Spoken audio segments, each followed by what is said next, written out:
Good morning, families. It's Miss Krista again, TLC 2 Green Room teacher. So I am back with another activity for you guys to try at home. Today what I have for you is how to make homemade Play-Doh at home. So what I have right here, if you want to screenshot it at your convenience, this is the recipe to use. Everything in here is edible, so if you have a child that tends to mouth things, if they put this in their mouth, you don't have to worry. Like I said, everything, all the ingredients are edible ingredients, so it's no worry. So what we have is we have some flour, salt, lukewarm water, vegetable oil, and what I have for scent and color is I have some strawberry jello. And I also like to keep on hold some extra flour and some extra oil just in case, because when you're mixing everything together, you might need a little extra of it to get it to that consistency that you like, that Play-Doh consistency that you like. All right, so what we're going to start off with, and my amounts are less than what's on here because unfortunately my friends aren't here with me to play. So I'm making a smaller amount, but if you just screenshot this, this is the actual amount that you will need. And then store it in a Ziploc bag and it'll stay nice and soft for a good while for you. All right, so we're gonna start off with the flour, and you can have your kids help you dump everything into the bowl. Salt, lukewarm water,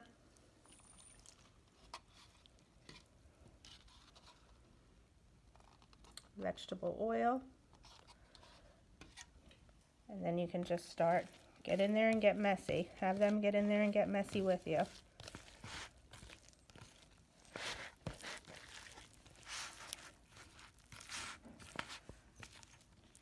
Mix it all up.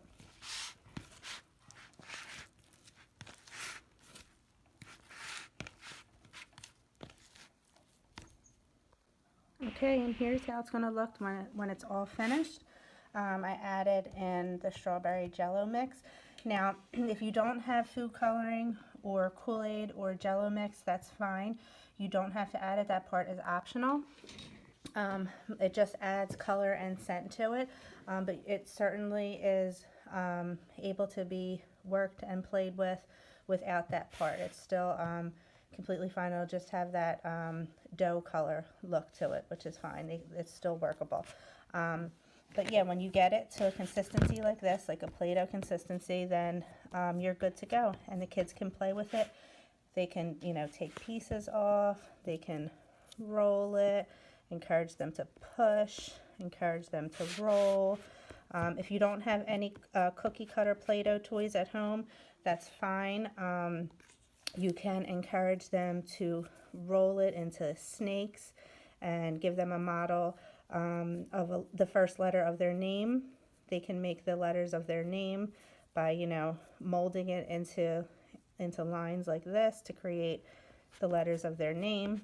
However it is that you want to do it, but I could tell you from doing this with my green room babies, they will sit for a long time and be occupied with this. They love it.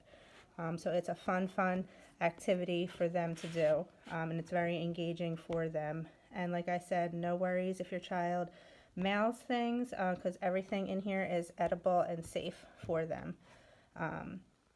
So yeah, again, here is the recipe if you need to screenshot it. Here's what it looks like when it's all done. Don't forget, store it in a Ziploc bag. If you don't have any Ziploc bags, a Tupperware container with a lid will work just fine also, and this should last you a good amount of time. I feel like this tends to stay softer than store-bought Play-Doh. Okay, hope everybody has a great day. Stay safe. Bye. Miss you. Hi families, welcome back. So I have another activity that you can try at home with your kids. This is a color sorting activity.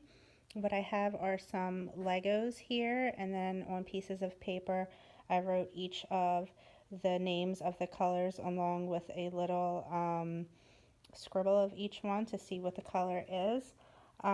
If you don't have Legos at your home, That's fine. You can sort by color any kind of materials in your home, whether it's a different type of toy, snacks,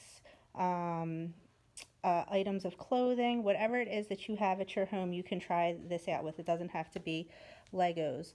And then just basically just simply have your kids match whatever the item is, if it's the Legos or whatever you're using, match it with where it belongs, sorted on the correct piece of paper. So blue, red, yellow, green, and orange.